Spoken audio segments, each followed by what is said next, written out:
Citizenship amendment act আর এই CA এর নতুন একটা পয়েন্ট আবার যোগ হলো।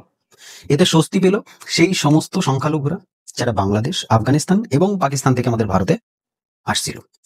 এখন দেখুন এখানে কি কি পয়েন্ট যোগ হয়েছে সেগুলো আপনারা অনেকেই মোটামুটি শুনে নিয়েছেন, কিন্তু আমি বলতে চাই যে আমাদের শিক্ষা প্রতিমন্ত্রী সুকান্ত মজুমদার তিনি কি বলেছেন সেটা হচ্ছে যে সেকুলারিজম কমিউনিজম ততক্ষণই থাকবে যতক্ষণ হিন্দু সংখ্যাগরিষ্ঠ থাকবে। এক্স্যাক্টলি শুধু এইটুকু পয়েন্ট নিয়ে আপনাদের সঙ্গে কথা বলবো। দেখুন, হিন্দু সংখ্যাগরিষ্ঠ এমন যে হাজার দেশ আছে সেরকম নেই, শুধুমাত্র একটা দেশ আছে, সেটা হচ্ছে ভারতবর্ষ, হিন্দু সংখ্যাগরিষ্ঠ।